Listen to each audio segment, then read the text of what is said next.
Hello student, today's topic is the challenges ahead, यानी कि हमारे सामने आगे आने वाली चुनौतियों के बारे में आज हम पढ़ेंगे। Last few video we discuss about poverty in India. पिछले कुछ जो हमने वीडियोज़ हैं उनमें हमने पढ़ा है कि किस तरीके से भारत में जो गरीबी है उसके क्या कारण थे और कौन कौन से ऐसे प्रोग्राम हैं जिनको इंडियन गवर्नमेंट ने डेवलप करके और जो गरीबी का रेशो है उसमें उसको डिक्रीज़ किया है। उसके बाद भी हम देखते हैं कि कुछ ऐसी जो चुनौतियां, ऐसे जो चैलेंजेस हैं जो आने वाले समय में भारत को उनका सामना करना पड़ेगा, उसके संबंध में आज हम पढ़ेंगे। Poverty reduction remaining India most completing challenge dispute the progress. गरीबी में कमी प्रगति के बावजूद भारत की सबसे सम्मोहक चुनौती बनी हुई है। यानी कि इंडिया ग्रोथ तो कर रहा है बट जो पॉवर्टी है यानी कि जो गरीबी है वो भारत की जो प्रोग्रेस है उसमें सबसे बड़ी जो चैलेंज है, चुनौती का काम कर रही है। Because of unequal distribution of income, उसका जो प्रमुख कारण है वो जो इक्वल यानी कि असमान जो आय का जो असमान वितरण है उसका प्रमुख कारण माना जाता है। सेकंड, जो इसका मेन रीज़न है वह इंक्रीज़ इन पॉपुलेशन, यानी कि जनसंख्या में जो वृद्धि हो रही है उसके कारण हम देख रहे हैं कि भारत में गरीबी की जो समस्या है वो जैसे कि तैसे बनी हुई है। The positive situation can be done by the way of higher economic growth, यानी कि सकारात्मक स्थिति उच्च आर्थिक विकास से और इंक्रीज स्ट्रेस और यूनिवर्सल फ्री एलिमेंट्री एजुकेशन, जहाँ पे जो हम कह सकते हैं कि अगर हमें जो प्राथमिक शिक्षा पर बढ़ते तनाव, जनसंख्या में जो गिरावट है, साथ ही साथ decline population growth, increase unemployment of the women and the economically weaker section of society, providing health care, education and job security। अगर हमें जो गरीबी की समस्या है उसको अगर दूर करना है तो हमें जनसंख्या वृद्धि में गिरावट करनी होगी, साथ ही साथ महिलाओं के सशक्तिकरण में वृद्धि करनी होगी, आर्थिक रूप से जो कमज़ोर वर्ग है उसको आर्थिक मदद पहुंचानी होगी, साथ ही साथ समाज, स्वास्थ्य, देखभाल, शिक्षा और नौकरी में ऐसे जो समूह हैं, जो कमज़ोर समूह हैं, उनको मदद करनी होगी। सबसे पहला जो हमें जो चैलेंज है वो करना होगा अनएम्प्लॉयमेंट, यानी कि बेरोज़गारी। सबसे बड़ा जो चैलेंज है भारत के सामने वो है बेरोज़गारी। Unemployment is the situation where a person have not job despite we for he she able to it job। बेरोज़गारी एक ऐसी समस्या है जहां एक व्यक्ति नौकरी करने के बावजूद नौकरी नहीं की है, मतलब वो नौकरी करना चाहता है पर उसे जॉब नहीं मिल रही है, तो उसे हम अनएम्प्लॉयमेंट कहते हैं। यानी कि जो एक व्यक्ति है वो जॉब तो करना चाहता है परंतु उसे जॉब नहीं मिलती है, उसे अनएम्प्लॉयमेंट यानी बेरोज़गारी कहते हैं। It is a big cause of poverty, यह गरीबी का एक प्रमुख कारण माना जाता है। Unemployment is also a situation of being jobless when people are a condition of without job and in situation to seeking job during recession, यानी कि बेरोज़गारी की स्थिति है जब लोग नौकरी के बिना और मंदी के दौरान नौकरी मांगने की स्थिति में होते हैं।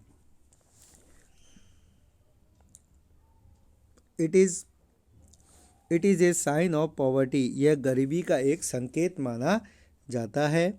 Where it individual and unemployed, जहाँ पर हम देखते हैं कि जहाँ एक व्यक्ति बेरोज़गार है, it is a loss of human resources to the nation and stigma to the society, और यह राष्ट्र के लिए, मानव के पुनरुत्थान और समाज के लिए एक कलंक के रूप में काम करता है। ये माना जाता है कि जो व्यक्ति अनएम्प्लॉय है उसका किसी भी तरीके का कोई भी इंडिया जो ग्रोथ होती है कंट्री की, उस कंट्री में उसका कोई भी कंट्रीब्यूशन नहीं होता।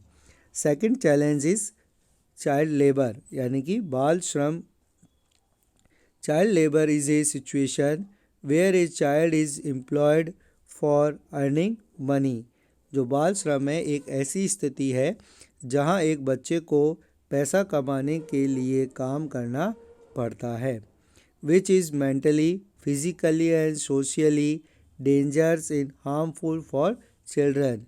जो कि मानसिक, शारीरिक और सामाजिक रूप से खतरनाक और नुकसानदेह होता है। मतलब एक बच्चे के लिए अगर वो अपनी अर्ली एज यानी कि जो जल्द कम उम्र में ही अगर वो पैसा कमाने के लिए काम करने लग जाता है तो वो उसके मानसिक, शारीरिक और सामाजिक रूप से वो उसके लिए खतरनाक माना जाता है। Child labour is a basic problem of poverty. यानी कि जो चाइल्ड लेबर है वो भी एक तरीके से हम कह सकते हैं कि जो गरीबी की मूल समस्या के रूप में काम करता है। Because of during work child can not be literate and he she is unable to make her and future. क्योंकि जब कोई बच्चा काम करता है तो वो लिटरेट यानी कि पढ़ नहीं पाता, निरक्षर ही रह जाता है, जिससे कि वो भविष्य में भी वो किसी काम करने के लायक नहीं बन पाता है। The child labour prohibition and regulation act 1986 defined a child as any person who had not completed his 14 years age।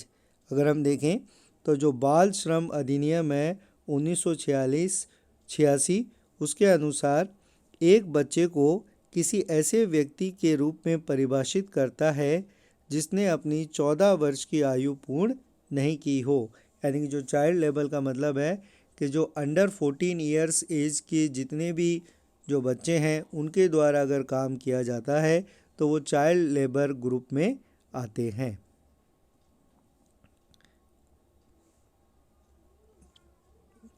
According to international labour organisation the terms child labour is often defined as work of deprived children of their childhood, the parental and their dignity, and they is harmful for physical and mental development।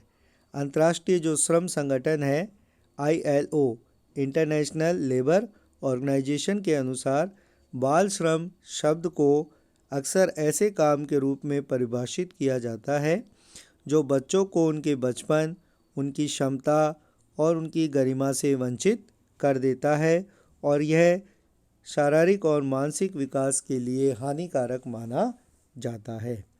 The third challenge ahead is illiteracy यानी कि निरक्षरता। Illiteracy is the condition where a person unable to read and write. यानी कि जो निरक्षरता है ये एक ऐसी स्थिति है जहाँ कोई व्यक्ति पढ़ने और लिखने में असमर्थ होता है। In India electricity is a major problem of poverty. Bharat में अगर देखा जाए तो जो निरक्षरता है वो गरीबी का एक प्रमुख कारण है। So student, today we discuss about the challenges ahead। The first challenge of unemployment, second is child labor, and third is the electricity।